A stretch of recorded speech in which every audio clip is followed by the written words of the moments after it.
remember those morning drop-offs, those tight hugs that don't want to let go, my 4-year-old daughter clutching to my legs, banging at the door. I could hear her from my car as I walked crying to my car. I know the way that your heart feels like it's being squeezed out when you hear from your child, please don't go to work, and their eyes are welling up.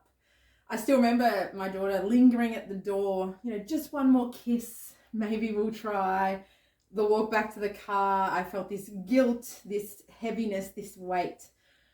But I want you to remember that this has been the greatest journey for my daughter now. She walked in confidently to high school this year, shoulders back.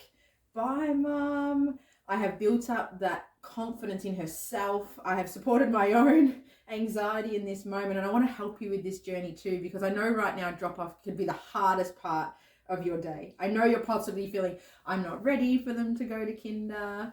Whether you're ready or not, you're doing the right thing. You're supporting your child in their emotional and social journey to start their journey at kindergarten. And it's okay to worry, and it's okay to ache with uncertainty. It's completely normal that you're feeling this nervousness, just like all the other parents that are feeling this nervousness in the room. You're not doing anything wrong by wanting to comfort your child in that moment. Your instinct inside you is to protect and soothe them. And we know that these moments are tricky. Your child's reactions, their tears that cling to your leg, the upset, that is really gut-wrenching for us. And our mama bear instincts or even father instincts is, I just want to protect them and support them through this. I'm going to help you with some strategies that have been really helpful for my family and for the many families that I support worldwide.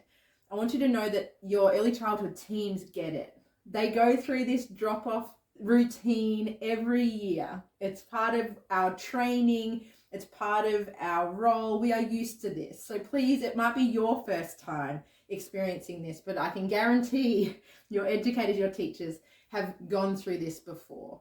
So I just want to share with you something fascinating that I've learnt, both as a parent with a child who has nervousness with separation, but also as a developmental educator.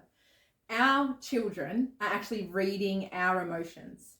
And so if I'm heightened and nervous as I'm going to kinder, if I'm feeling stressed and shame and guilt about going to work, that anxiety, those feelings, they're actually being mirrored into our children through things called mirror neurons. And the children are picking that up instantly. Because you might know this, another family member drops your child off and the child walks in more confidently. This was with me and my husband. My husband would drop my daughter off and she'd be like, see you, Dad, have a good day.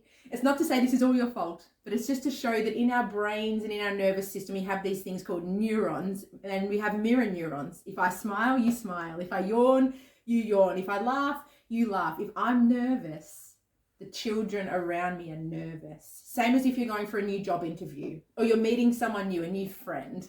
Your child can sense that energy, right? Your child might have a different morning if you're nervous for a job interview or a meeting. You and your child might have a different morning if you've had something emotionally happen in your day that day. So when we do drop off and we're feeling nervous, one more kiss, I'll just go get something from the car for you. They're feeling that energy from us and they're starting to think, if mum or dad are nervous, maybe this isn't a safe place for me. Maybe mum and dad don't believe that this is safe. So am I safe?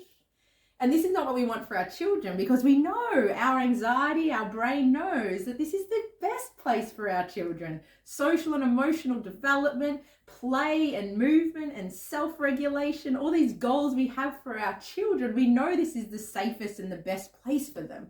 We need to remind our nervous system, our anxiety that. So I want you to do 3 things. Keep it simple. Keep it simple, make it fun. So what I do with my daughter is we have a silly handshake. Now, she would not let me do that now in high school. That's why she's a quick wave, goodbye, Mum, please don't do that silly handshake. But when she was 4, she loved it. We did a silly handshake. My son, as he's gone to high school too, I have twins, his younger sister, they actually do a silly handshake together at the moment. It's adorable. My son goes off to high school and my youngest is still a bit nervous that she's going to primary school and she's feeling a bit out of sorts. So they have a special handshake every morning. they tap their feet and they give it knucks and they do all that beautiful thing. It's a really fun way to make it simple, really quick, really simple. The handshake is the same every time.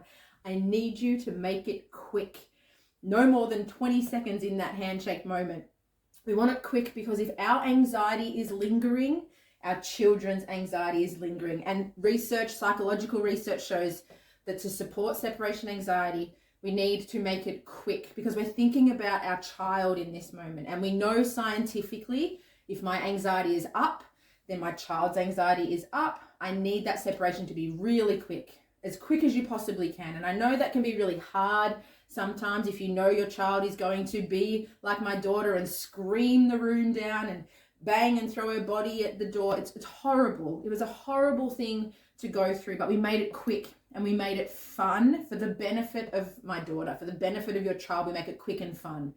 Comfort toys are great. So we do have comfort toys. My daughter used to carry a key ring, piece of string in her pocket. She now carries a worry stone in her pocket. Really quick, simple, in our pocket, rather than big comfort toys that limit our day.